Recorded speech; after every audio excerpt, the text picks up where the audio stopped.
Shell بھائی کے والدین مرحومین کی بلندی درجات کے لیے، تمام مومنین کے مرحومین کی بلندی درجات کے لیے ایک دفعہ مل کے بآواز بلند تر صلوات صلی اللہ محمد وعلی محمد۔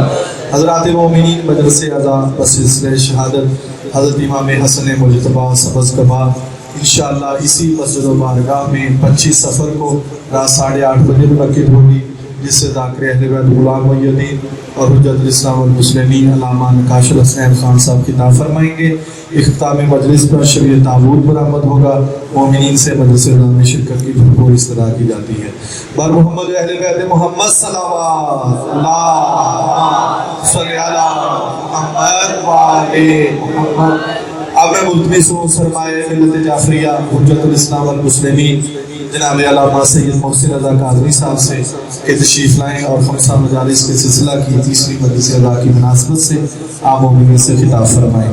بر محمد اہل بیت محمد صلوات صلی اللہ محمد وعلی محمد۔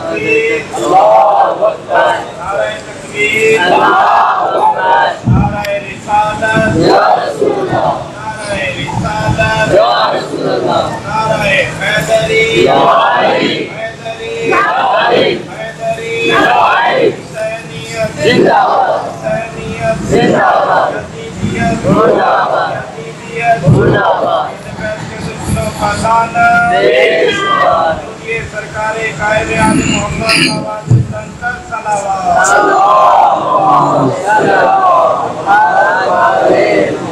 اعوذ باللہ من الشیطان الرجیم، بسم اللہ الرحمن الرحیم، الحمد للہ رب العالمین والعاقبۃ للمتقین والجنة للمؤمنین والنار للمنافقین، الصلاة والسلام وتحیۃ والاکرام علی سید الانبیاء والمرسلین، شفیع المذنبین انیس الغریبین، رحمت للعالمین ابی القاسم محمد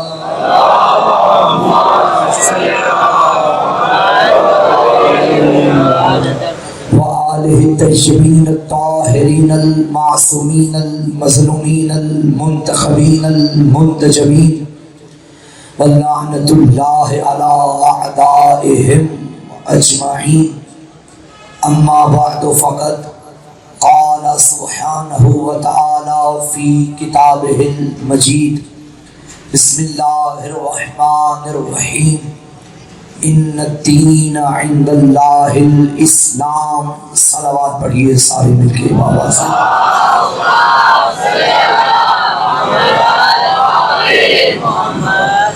زحمت نہ سمجھیں تو بارے دیگر اپنی زبانوں کو معطل فرمائیے درود بر عظمت آل محمد۔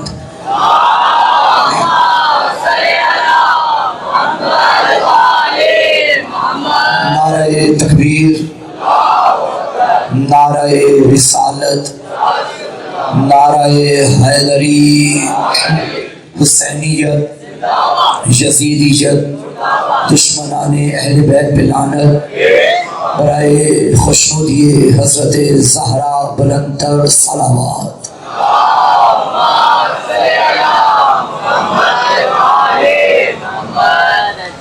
تمام تعریفیں اس اللہ کے لیے جس نے ہمیں جنت کے ماحول سے آشنا کرنے کے لیے مجلس حسین کی فضاؤں میں سانس لینے کی صلاحیت عطا کی ہے۔ الحمدللہ یہ مجلسیں ہمارے پاس وہ امانت زہرا ہے جو آج کے کھٹاٹوپ اندھیروں کے دور میں بھی حق و باطل کی پہچان کروا دیتی ہیں۔ یہ مجلسیں وہ قیمتی اثاثہ ہیں قوم شیعہ بلکہ امت محمدی کا کہ جو آج بھی کھرے کھوٹے کا تعارف کروا دیتی ہیں۔ سامعین گرامی قدر، سلسلہ خمسہ چہلم جاری و ساری ہے اور آج اس سلسلے کی چوتھی کڑی ہے، بلکہ تیسری کڑی ہے، تیسری مجلس ہے آج۔ دنیا میں کوئی بھی طبقہ ہو، کوئی بھی پلیٹ فارم ہو، اس وقت تک اس میں کامیابی حاصل نہیں کی جا سکتی جب تک اس کے قوانین نہ بنائے جائیں گے۔ آپ نے ایک مسجد چلانی ہے، ایک انتظامیہ بنائی، انتظامیہ بنا تو لی مگر کوئی انتظام نہیں بنایا تو وہ انتظامیہ نہیں ہے۔ آپ نے حکومت تو بنا لی مگر کوئی آئین نہیں بنایا۔ میں اس آئین کی بات نہیں کر رہا جو چور دروازوں سے پاس ہوتے ہیں، میں حقیقی آئین کی گفتگو کر رہا ہوں، حقیقی آئین پہ بول رہا ہوں۔ آپ نے حکومت تو بنا لی مگر کوئی قانون آئین نہیں بنایا، وہ حکومت نہیں چل سکے۔ ایسا ہی آپ اپنا گھر بناتے ہیں اور گھر کا سربراہ گھر کے کوئی قانون نہیں رکھتا، وہ گھر بھی ناکام ہے۔ جب ہر چھوٹے چھوٹے طبقے میں کامیابی پانے کے لیے ہمیں کسی قانون کے دائرے میں رہنا پڑتا ہے تو یہ انسان جو اللہ سے زندگی لے کے آیا ہے اور نہیں معلوم کہ کب کس موڑ پہ ختم ہو جائے، یہ بھی اس وقت تک کامیاب نہیں ہو سکتی جب تک اس قانون کے دائرے میں نہ رہو جو خدا نے بنایا ہے۔ اس قانون کو ہم دین کہتے ہیں۔ جب تک اس دین کے اندر بنے ہوئے قوانین پہ ہم غور نہیں کریں گے، صرف غور نہیں بلکہ ان پر عمل نہ کریں گے، کامیاب نہیں ہو سکتے۔ انسان اتنا باغی بن گیا اپنے خدا سے کہ اس نے بھیجا مگر اس نے اپنے اپنے ادیان بنا لیے۔ ہر دین کا ایک مرکز و محور ہے وہ جس نے انسان کو بنایا، یعنی کہ خدا۔ اب انسان نے اپنے اپنے خدا بنا کے اپنے اپنے دین بنا لیے۔ مثلا کسی نے سورج کو دیکھا، اس کی پوجا شروع کر دی، اس نے کہا سورج بھی خدا ہے، اس کا اپنا ایک الگ دین بن گیا۔ کسی نے چاند کو دیکھا، اس کی عبادت شروع کر دی، کہنے لگے کہ چاند بھی خدا ہے۔ کسی نے پتھر کو دیکھا، ہاتھوں سے بت بنائے اور پھر انہیں پوچھنا شروع کیا کہ یہی ہماری زندگی کا محور و مرکز ہے، یہی ہمارا خدا ہے، اپنا دین بن گیا۔ پھر کسی نے کسی انسان کو ہی خدا بنا لیا، ایون کہ خدا کا بیٹا بھی بنا لیا، اور اس کے اندر رہتے ہوئے اپنے قانون خود بنا کے اپنا دین بنا لیا۔ اب وہ جو حقیقی خدا تھا ان کے خداؤں کو بھی دیکھ رہا تھا اور ان کے بنے ہوئے قوانین کو بھی دیکھ رہا تھا۔ پھر اس نے یوں کیا کہ محمد کو بھیجا، صرف بھیجا نہ بلکہ کتاب بھی بھیجی اور اس کے اوپر لکھ دیا حبیب ان سے کہہ دے ان الدین عند اللہ الاسلام، جو تم نے دین بنائے وہ مجھے پسند نہیں ہے، میرے نزدیک وہی دین معتبر ہے جو میں نے بنایا جسے اسلام کہا جاتا ہے۔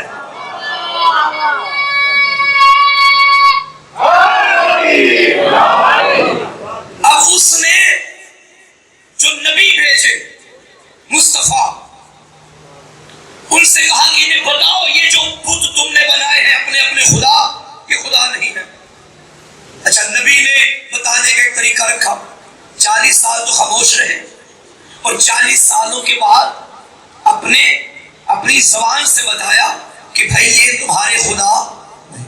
بندے نہ مانے، کچھ مان گئے کچھ نہ مانے۔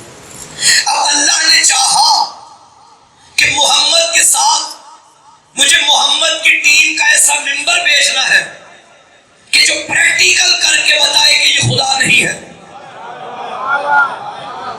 وہ جو چند بندے اکٹھے ہو کے سورج کی پوجا کر رہے تھے کہ اسی نے ہمیں بنایا، یہی ہمارا سب کچھ ہے، پھر علی نے دین بچانے کے لیے انگلی کے اشارے سے پلٹا کے بتایا جو انگلیوں پہ ناچے وہ خدا نہیں ہوتے.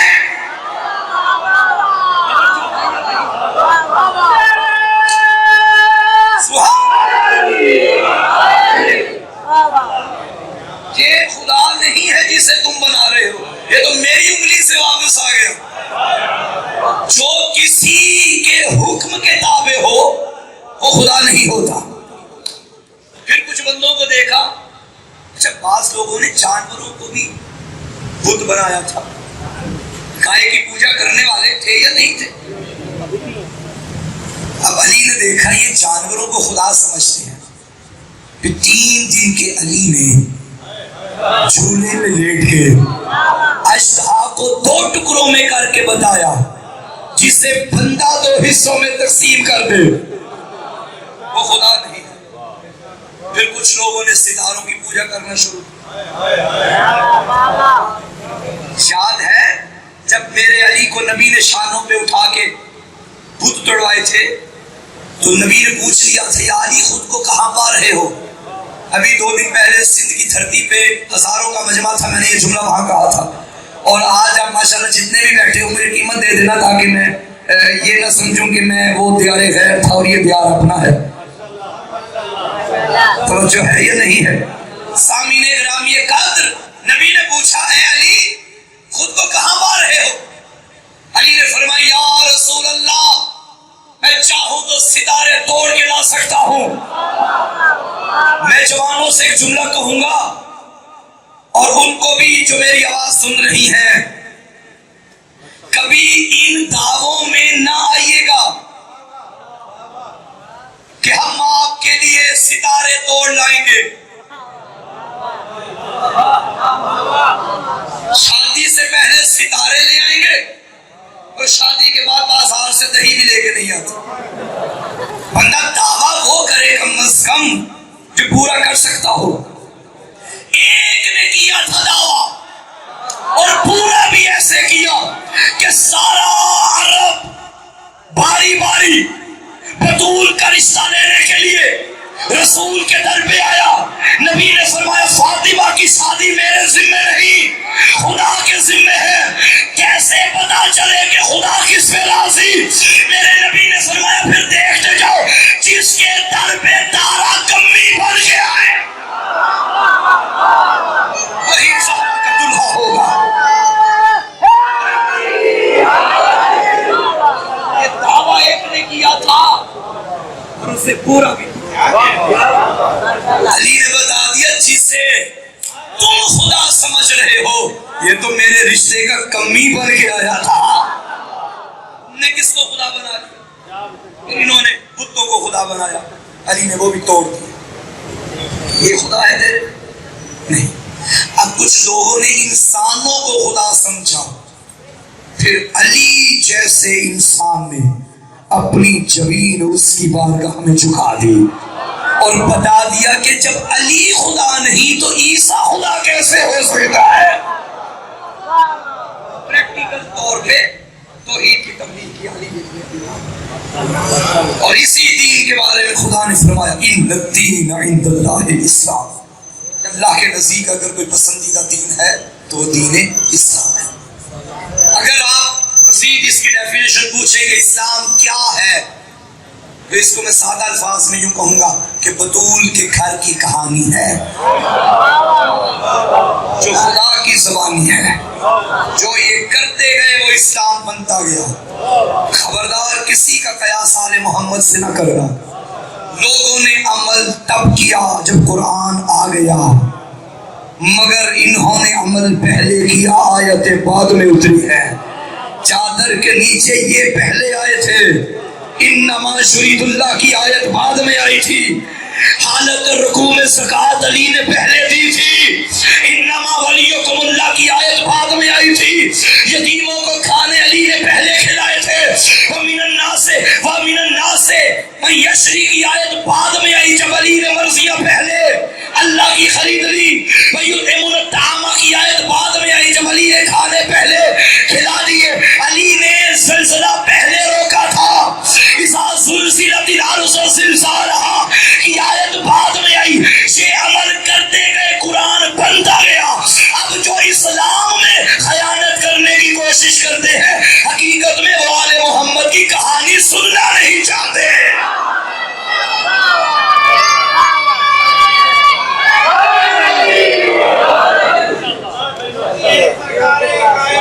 محمد باواز بلند سلام.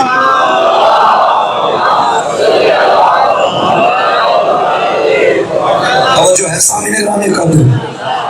اچھا یہ اسلام جو اس نے بنا کے بھیج دیا اس میں اصول بھی رکھے فروع بھی رکھے عقائد بھی رکھے اعمال بھی رکھے عبادات بھی رکھی معاملات بھی رکھے. یعنی زندگی کا کوئی ایسا گوشہ نہیں کہ جو ہمیں اسلام میں نظر نہ آتا. ایون کہ اس سسٹم نے یہ بھی بتا دیا کہ تم نے طہارت کرنے جانا ہے تو پہلے کون سا پاؤں رکھنا ہے, جب نکلنا ہے تو کون سا پاؤں رکھنا ہے, پانی کھڑے ہو کے پینا ہے یا بیٹھ کے پینا ہے. ایک ایک عمل قرآن نے اسلام نے بیان کیا. توجہ ہے. اچھا اب اس کا لیڈر مصطفیٰ میرے نبی, اب نبی کو جب اللہ نے بھیجا لوگوں نے میرے نبی کے خلاف بڑے بڑے پروپیگنڈے کرنے شروع کیے. 40 سال تک تو خاموش رہے اور یہ بھی کہا کہ تو صادق بھی ہے تو امین بھی ہے. لیکن جب 40 سال کے بعد میرے نبی نے اپنے قول سے بتایا کہ یہ جو تم نے بنائے ہیں یہ کوئی حقیقت نہیں رکھتے, تب ان کو غصہ آ گیا. آج ہمارے ایک بھائی تھے ڈرائیور دن کے ٹائم, تو وہ اہل سنت تھے, تو میں نے ان سے کہا شیعہ کیوں نہیں ہو جاتے. میرے گھٹنے پکڑ کے کہنے لگا کہ بلا میرے بڑے سارے سنی میں. بہرحال ایسے مذہب سنی بھی ہمارے بھائی ہیں بھائی, ہم ایسا مذہب رکھتے ہی نہیں, ہم اس عقیدے کے قائل ہی نہیں کہ زبردستی لوگوں کو لے کر آئے. ہم نے تو دروازہ حسین کا کھول دیا ہے. اب جس کا مقدر ہے وہ آخری رات بھی آئے گا تو حر بن کے جائے گا. ہم اس بات کے قائل نہیں کہ زبردستی لوگوں کو اپنے عقیدے منوائیں. ہم دلیل رکھتے ہیں, دلیل مانو. اور آج کے دور میں بھی علم کا دور ہے, تحقیق کا دور ہے. آج بھی جسے علی سمجھ نہیں آتا, آج بھی جس کے دل میں محبت حسین نہیں آتی, یہی ہے سمم بکم. شہید محسن نقوی نے کیا کہا تھا, کیوں دشمنی ہے تجھ کو علی و حسین سے, فرصت ملے تو پوچھ کبھی والدین سے.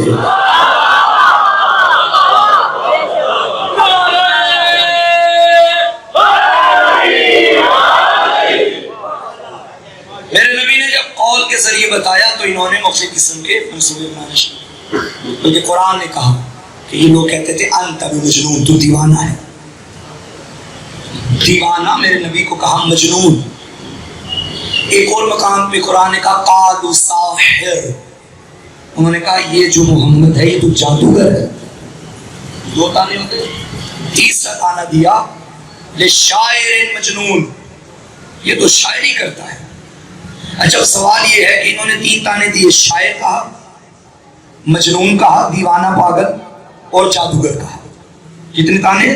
3. شاعر, مجنون, جادوگر. شاعر کیوں کہا؟ میں اس دور کے شعراء کی بات نہیں کر رہا, میں اس دور کے شعراء کی بات کر رہا ہوں کہ وہاں شاعر حضرات سنجیدہ نہیں ہوتے تھے, ہوائی باتیں کرتے تھے, ان کی بات کا نوٹس نہیں لیا جاتا تھا. اگر کسی شاعر نے کوئی بات کر دی بس لگا ہوا ہے, اپنی ہوا میں لگا ہوا. انہوں نے شاعر کہہ کے یہ چاہا کہ جو ہمارے سماج کے سنجیدہ مرد ہیں وہ محمد سے ہٹ جائیں, اس لیے کیا کہا شاعر. ایک تانا انہوں نے دیا کہ یہ جادوگر ہے, اور ایک تانا دیا کہ یہ مجنون ہے, پاگل ہے. اور معاشرے میں 3 قسم کے لوگ ہوتے ہیں, مرد, عورت, بچہ. شاعر کہہ کے مردوں کی توجہ ہٹائی. اور آپ, مجھے نہیں معلوم کہ اب کیا ہے, مگر اس دور میں وہاں کی عورتیں جادو ٹونے سے بڑا ڈرتی تھی, جادوگر کو دیکھتی تھی ڈر جاتی تھی. تو انہوں نے میرے نبی کو جادوگر کہا تاکہ عورتیں بھی ہٹ جائیں. عورتوں پہ بھی ہمارے اس جو معاشرے کا یہ فرد ہے، اس کی باتوں کا اثر لوگ سنیں گے نہیں، عورتیں سنیں گی نہیں، جادوگر کہہ کے ہٹ جائیں.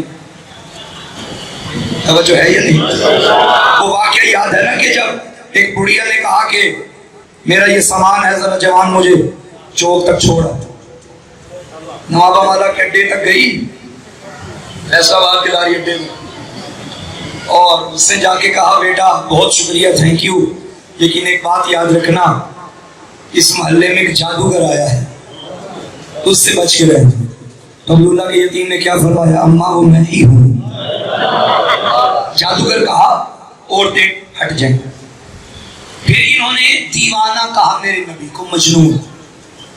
بچے جو ہوتے ہیں نا، اگر کسی معاشرے میں کوئی پاگل ہو، پاگل بڑے چھوٹے تو خیر اس کا نوٹس لیتے نہیں، مگر بچوں کے لیے وہ گلیوں میں تماشا بنا ہوتا ہے، پتھر مارتے ہیں، ہنساتے ہیں، اس سے کچھ چھیڑ چھاڑ کی، بھاگ گئے، تنگ کیا، بھاگ گئے. اس کی بات کو سیریس نہیں لیا جاتا معاشرے میں. اب قرآن کہتا ہے کہ یہ 3 تانے لوگوں نے میرے نبی پہ لگائے، جادوگر، دیوانہ، شاعر. اچھا انہوں نے میرے نبی کو کاذب نہیں کہا، پورے قرآن میں لکھا ہو، کہیں بھی کہا ہو کہ یہ جھوٹا ہے. خائن نہیں کہا. کیوں؟ کیونکہ پہلے یہی کہہ چکے تھے کہ تو صادق ہے، پہلے یہی کہہ چکے تھے کہ تو امین ہے. کافر تھے، منافق نہیں تھے، زبان کے پکے تھے. بھئی جس کو ہم نے کل تک صادق کہا تھا اسے آج کاذب کیسے کہے؟ پھر لوگ ہمیں باتیں کریں گے، کل تک تو تم صادق کہتے تھے، آج کاذب. ارے یہی تو ہم کہتے ہیں، کل اور ہو آج اور ہو جائے، یہی تو منافقت کی علامت ہے. جنہوں نے غدیر میں علی کے ہاتھ میں بیعت کی تھی، وہ 2.5 سال کے بعد علی سے بیعت لینے کیوں آئے تھے؟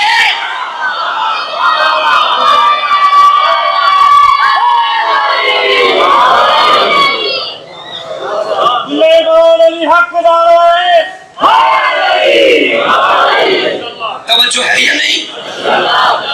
وہ کفار و مشرکین بات کے پکے تھے. انہوں نے صداقت پہ کوئی بات نہیں کی، امانت پہ کوئی بات نہیں کی. انہوں نے کہیں دونوں کو چھوڑو، خیر اب صادق کہہ دیا تو ٹھیک ہے، صادق ہی ہے، امین کہہ دیا تو امین ہی ہے، کوئی اور پروپیگنڈا کر. پھر انہوں نے جادوگر کہا، جادوگر کہہ کے عورتوں کو دور کیا، مجنون کہہ کے بچوں کو دور کیا، شاعر کہہ کے مردوں کو دور کیا. اب معاشرے کے مرد بھی محمد سے دور ہو گئے، عورتیں بھی دور ہو گئی، بچے بھی دور ہو گئے، اکیلا رہ گیا آمینہ کا لال.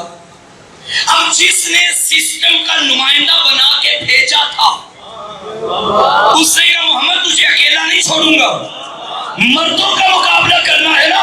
اگر انہوں نے تجھ پہ شاعر کا الزام لگا کے تجھ سے توجہ ہٹا دی ہے تو فکر نہ کر، میں ابو طالب کو بھیجوں گا. اگر انہوں نے تجھ پہ جادوگر کا الزام لگا کے عورتوں کی توجہ ہٹائی ہے تو میں بھی خدیجہ کو بھیجوں گا.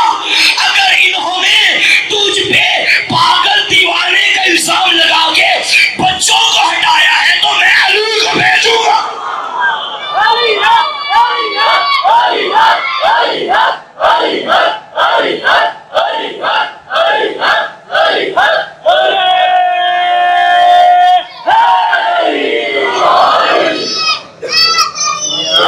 کی تبلیغ جو خدا نے بھیجا، مگر کسی بھی مشن کو چلانے کے لیے صرف لیڈر کافی نہیں ہوتا، ٹیم بھی ہونی چاہیے. لیڈر اچھے ہو، ٹیم اچھی نہ ہو تو ہی ہوتا ہے جو ہوا ہے. آج اگر وہ تحریک جو عرب کے اندھیروں سے چلی اور اس کی روشنی جہاں تک پہنچی، اس کا مطلب ہے کہ اس لیڈر کی ٹیم کامیاب تھی، اور اس ٹیم کے فرد کو ابو طالب کہتے ہیں، اس ٹیم کے فرد کو خدیجہ الکبریٰ کہتے ہیں. اس ٹیم کے فرد کو علی کہتے ہیں. یہ تھے تو ان کے صدقے میں دین پہنچا بھی, دین بچا بھی. اب وہ جو مشرکین مکہ تھے ان کے پروپیگنڈوں کو ختم کرنے کے لیے اللہ نے ان 3 ہستیوں کو پیش کیا, اور آج جو ان کی اولادیں ہیں انہوں نے اب ان 3 ہستیوں کے خلاف منصوبے بنانے شروع کر دیے. اب کہا محمد کی نبوت تو پھیل گئی, اس پہ تو بات ہو نہیں سکتی, اب ان کا راستہ روکو. ابو طالب تو کافر تھے, خدیجہ بڑھیا تھی, بیوہ تھی, عقد پیغمبر میں آئی, نبی نے قبول کر لیا, کوئی تھا نہیں اس کا. علی 10 سال کے بعد اسلام لائے. توجہ ہے یا نہیں؟ یعنی تینوں ہستیوں پہ کیا کیا نہیں لوگوں. میری اور آپ کی ذمہ داری ہے کہ جتنا ہو سکے اگر تم ان 3 ہستیوں کا تذکرہ کرتے رہو گے تمہارا محمد پہ احسان ہوگا, نبی راضی ہوں گے. ابو طالب, یعنی حضرت ابو طالب پہ بڑی مجلس سے یہاں پڑھی ہے, مجھے یاد ہے. ایک جملہ پڑھنے لگا ہوں, یاد سے پہلے میں نے یہاں نہیں پڑھی. قرآن مجید میں دیکھیے اس پوری دنیا میں جتنے بھی رشتے ہیں ان میں پہلا رشتہ میاں بیوی کا بنا, یاد ہے, اور مقدس ترین رشتوں میں سے ایک رشتہ ماں باپ کا ہے. خدا کی ذات ہمارے شکیل بھائی کی ان کی والدہ مرحوم اور ان کے والد مرحوم کے درجات بلند فرمائے. اس ذکر کا صدقہ تمام کے مرحومین کی قبور کو اللہ آل محمد کے نور سے منور فرمائے. تو مقدس ترین رشتہ ہے ماں اور باپ, یعنی والدین کا. انہوں نے بچے کو پالا ہوتا ہے. اب جب تک یہ دنیا میں رہے آپ کے لیے لازم ہے, فرض ہے کہ آپ ان کی خدمت کریں, اطاعت کریں اور ان کے حق میں دعا بھی کریں. دعا کیا کرنی ہے جو قرآن نے بتایا, رب ارحمہما کما ربیانی صغیرا, اے رب میرے ان 2 ربوں پہ رحم کر, اس طرح جس طرح بچپن میں انہوں نے مجھے پالا. اب جیسا انہوں نے تجھے پالا ہے تو ان کے رحم کی ویسی ہی دعا کر رہا ہے. اگر کسی نے اچھی تربیت کی ہے, اچھے انداز میں پالا ہے, تو گویا آپ کی دعا ہے کہ ان پہ اچھا رحم کر. اور اگر نعوذ باللہ انہوں نے کوتاہی کر لی تو آپ کی دعا بھی اس کے مطابق کما تشبیہ ہے, اسی طرح ان پر رحم کر جس طرح انہوں نے مجھ پر رحم کیا, مجھ پر بچپن میں رحم کیا. اب یہ جو آیت آئی تھی کیا یہ صرف محسن کاظمی کے لیے آئی تھی؟ کس کے لیے آئی ہے؟ سب کے لیے. اتری کس پہ ہے؟ میرے نبی پر.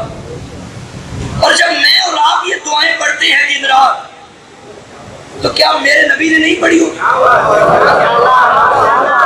بتائیے, پڑھی ہے یا نہیں پڑھی؟ بلکہ حکم قول کہہ دے. اب کہنے کے لیے نبی کو کہنا پڑے گا.